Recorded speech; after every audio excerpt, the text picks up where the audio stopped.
Sí, sí, claro, es que esta película la quería contar desde el punto de vista de los... O sea, esta película, este tema, quería hablar de este tema, visto desde los ojos de los niños, ¿no? Entonces, para eso, para generar y tener claro el punto de vista, había que bajar la cámara y había que ir con ellos, ¿no? Y además no solo eso, sino dejar fuera del plano todo lo que no quiero ver, todo lo que me genera... Todo lo que genera una reacción en esos niños lo dejo fuera del plano para centrarme en que veamos a esos niños cómo sienten, cómo asimilan eso que está pasando y cómo intentan entender esa realidad. Por eso es un acierto, creo, lo que dice Paz, que es que tú ves lo que afecta a los niños solo oyéndolo. Es decir, la mayoría de la gente, afortunadamente, no tiene eso en casa. Que sucede mucho, claro que sí, pero afortunadamente la mayoría de gente no lo tiene. Pero sí lo tiene registrado, sí lo ha oído, sí lo ha visto, sí lo ha... Entonces, mola el hecho de que en esta película el tema se trate con los efectos que causa todo eso en la mirada y en la conciencia de los niños, cómo les afecta eso. Eso es, en mi opinión, es fantástico. Sí, de alguna manera todos podemos reconocer ese tipo de comportamiento, ¿no? Y claro, pero verlo no desde tu propio punto de vista, sino desde el punto de vista de los pequeños, genera más, para mí es más duro, es duro y te hace, no sé, reflexionar de otra manera sobre este tema.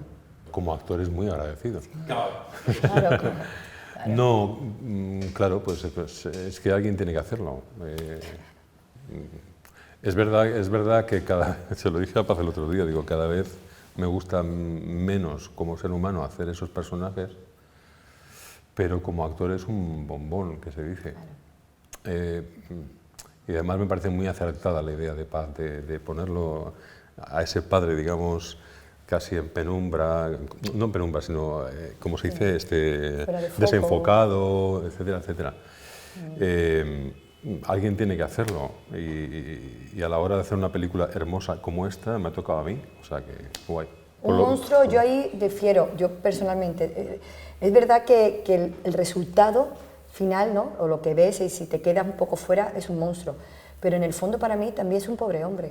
Él es una víctima más de una sociedad que le enseñó a ser así, que posiblemente él recibió esa educación y él a lo mejor se está comportando igual que se comportó su padre, que se comportó su abuelo. Entonces él es una víctima más, o sea, él es un pobre hombre, es un sufridor, sufre, posiblemente tiene problemas, hablábamos, que es un hombre acomplejado, un hombre con problemas de autoestima, y que toda esa frustración pues la paga con su mujer, que le pasa a muchos hombres, pero que en el fondo es un problema de, como digo, ellos también son víctimas de una sociedad que en aquella época perpetuaba los roles, tanto masculinos como femeninos. Claro, y luego yo creo que si ponemos, o sea, si ponemos el adjetivo de monstruo, le quitamos la responsabilidad de ser humano. Claro. Es decir, monstruos, sí, las películas de los superhéroes, cuando el malo es el monstruo, por así decirlo, sí, o Godzilla, o esas cosas no son humanos. Entonces es el malo, digamos, y no hay solución, es el malo. Lo jodido y lo que da miedo, y eso da miedo en la película, es que es un ser humano. Es un ser humano seguramente también con muchos problemas, y el problema es que no sabe cómo solucionarlos. Por eso es un maltratador. Y ahí hay que hacer hincapié. Lo digo porque si decimos monstruos, el problema no existe, es un monstruo, es algo... Pero son tipos, hostia, malos hombres, con malas artes, asesinos muchos de ellos, pero habrá que solucionar el tema, a ver cómo lo tratamos eso, ¿no? Y está muy bien humanizarlo para poder atajar el problema, si no es algo lejano, ¿no?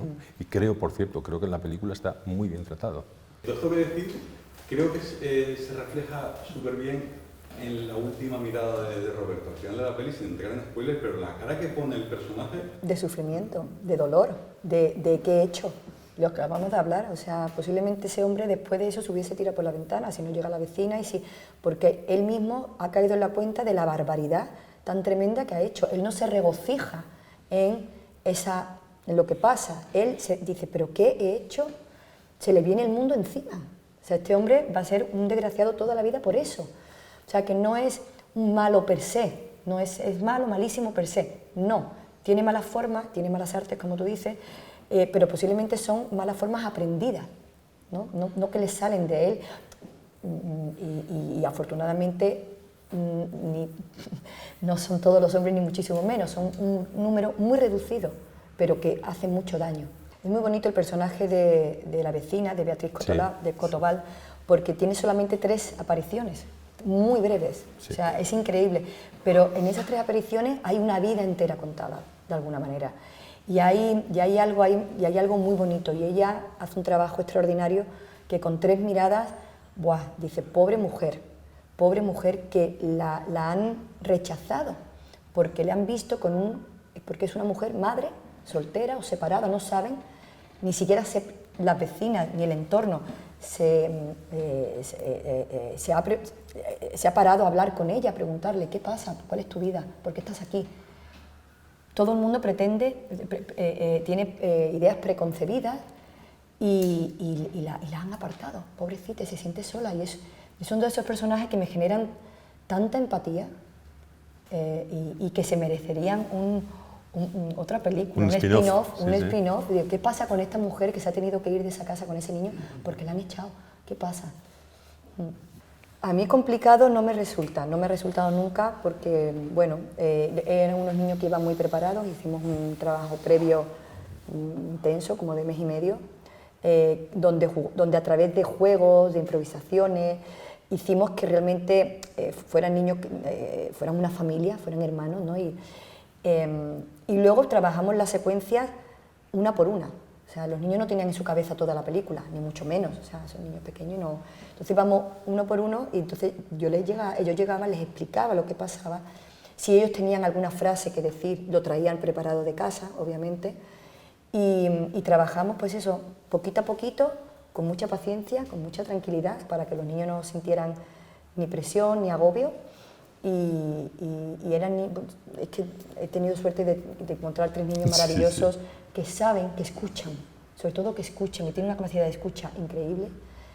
Como tú lo contabas el otro día, que llegaban relajados, pese a todo, aunque nunca habían visto una cámara o no les impresionaba todo el jaleo que hay alrededor con la gente, los técnicos, los cables. No, ellos llegaban tranquilitos, ¿verdad?, en silencio, sí, sí, con una profesionalidad y con, no sé, he tenido la suerte de encontrar a 3 ángeles. Pues nada más, muchísimas gracias. Muchas gracias. Mucha suerte con el estreno y ojalá se vea. Muchas gracias. Ojalá.